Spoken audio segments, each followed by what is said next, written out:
علنكا واهبو شرفكو هغوغاني عيداد واهبن عدكها قبيسي وهليل دينو هروين كورمانو iskuulka hoose dhexe iyo sare ee Imaam Nawawi ee magaalada Garowe ayaa maanta xusay sanad guuradii 62 ee ka soo wareegtay markii la sameeyay calanka Soomaaliya.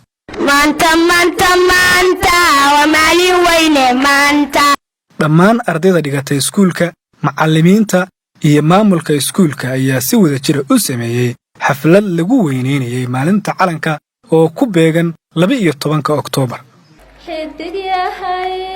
عدوات نوعي ذا مسي عرضا كلنا آذو عرضي ardayda iskuulka Imaam Nawawi ee magaalada Garowe ayaa soo jeediyay taariikhda calanka Soomaaliya waxaana qaybtooda ay ku cabireen kelmado suugaan. waxaan kaloo qabaa in weynaynta maalmaha khaaska ah ee dalku leeyahay in ay aad muhiim u tahay in aan la ilaawi karin mar walbana ay qalbigeena ku jirto muwaadin kasta waxa uu xor u yahay waxa uu u madax banaan yahay wixii isaga maskaxdiisa ka soo go'ay oo dalka wax ugu qaban karo uu u madax banaan yahay uu sameyn karaa. waxaan kugu casuumaa meel cagaar ku baxayo ubaxyadu casaankiyo cadaanku bays gaareen waxaan ku ciseeyaa sida caalim sheekh oo cilmi laga dareersado waxaan anigu calanyow cod dheer aan ku sheegaa inaad tahay mid caano 60kii ku caanbaxay in cudud mideeya oo aad ku qarin karin cirkan aad lacan tahay la ciseeyo kaliya. walaalayaal saaka anigu aan ku dheeraanayn khudbada wacdiga maanta waxa weeye munaasabadii calanka dhammaan ummadda Soomaaliyeedna waa maalin qiimo weyn iyo maamuus weyn ugu fadhida waxa weeye maalintii calanka federaalka Jamhuuriyadda Soomaaliya la aasaasay 12 Oktoobar 12 bishii Oktoobar 1954 sidaas darteed calanka Soomaaliya markii ugu horeysay oo la taagayay waxa markii koowaad laga taagay magaalada Muqdisho ayadoo uusan dalku xor ahayn oo la garab surayay calanka Talyaaniga iyo calanka qaramada midoobay. markii labaad ilaahay fadligiisa waxay noo suurta gashay si xor ah in looga taago magaalada labaad ee caasimadda Soomaaliya waqtiga ahayd ee Hargeysa. marka saddexaad calanka waxa soo alifay oo ay fikirkiisa ka soo go'day Maxamed Cawaale Liibaan oo ahaa halgamaa kamid ahaa halgamayaashii Soomaaliyeed ee SWL. calankeena oo ka turjumaya ama muujinaya astaan qarannimo iyo guul ayay intaasi ahayd.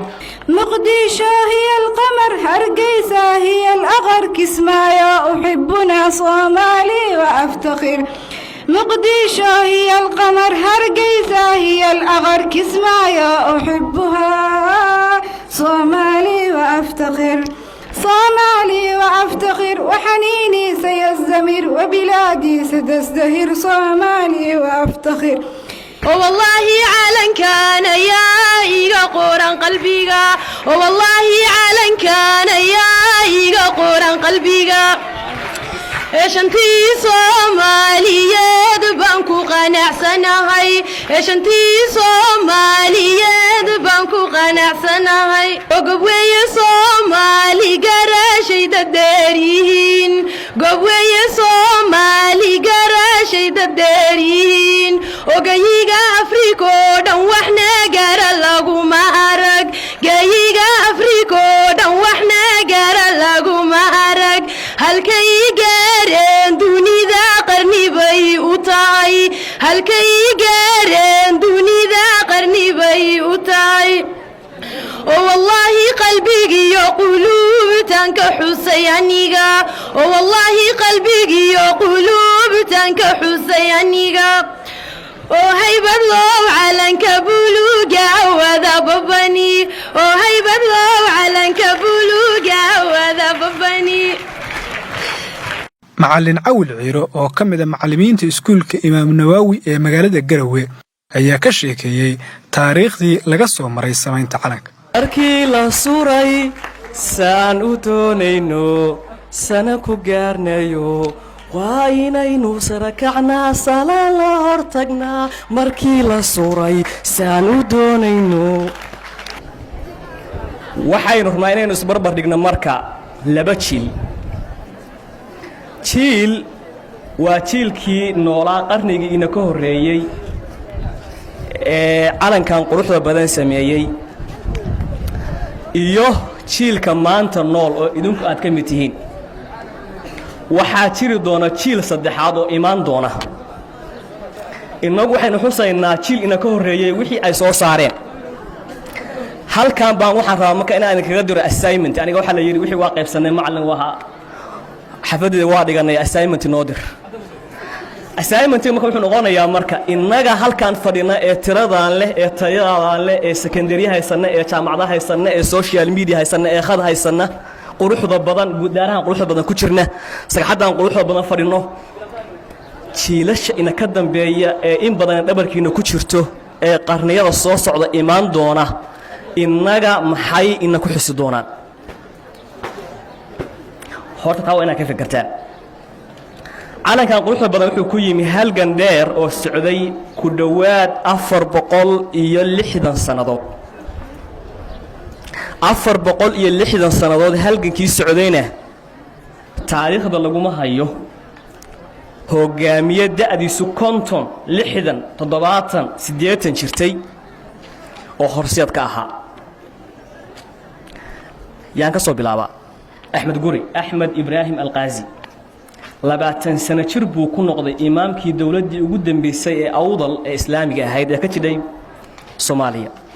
intee ardayoo halkan joogtaa 20 sano jirta marka. waaya aan soo socdo aan soo dhawaado sayid maxamed cabdulle xasan 37 sano jir buu ku noqday oo ku aasaasay daraawiish. malaha kaas wuxuu ku socdaa macallimiinta da'daas iyaga jira malaha. waaya aan ka soo socdo SYL iyo SNL. SNL baa horeysay 1935 baa la aasaasay. SYL baa ku xigtay 1943 baa la aasaasay. dhalinyaro ay ahaayeen. SYL dhalinyaradii aasaasay 16 sano jir baa ku jiray. intee arday oo halkan fadhida maanta 16 sano jira? intee 17 sano jira? intee 18 sano jira? waaya dhalinyaradaasi idinka ka aqoon badnaa. haddii la isku barbardhigo maanta iyaga iyo idinka ka aqoon badan. waxaana ma qori jirin, waxaana ma akhriyi jirin.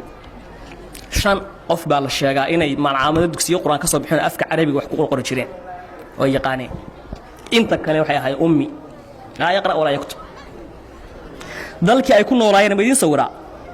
laamiye ma lahayn, aeroboor ma lahayn, dekada ma lahayn, social media iyo idaacad iyo meel la iska xayisiyo warka laga tabiyo midna ma lahayn.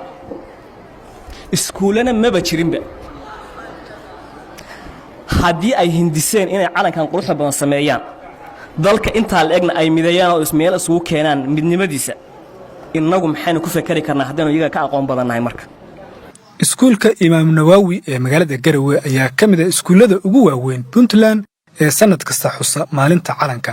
waxaana iskuulku uu soo bandhigaa taariikh kala duwan oo la xiriirta maalinta calanka Soomaaliya.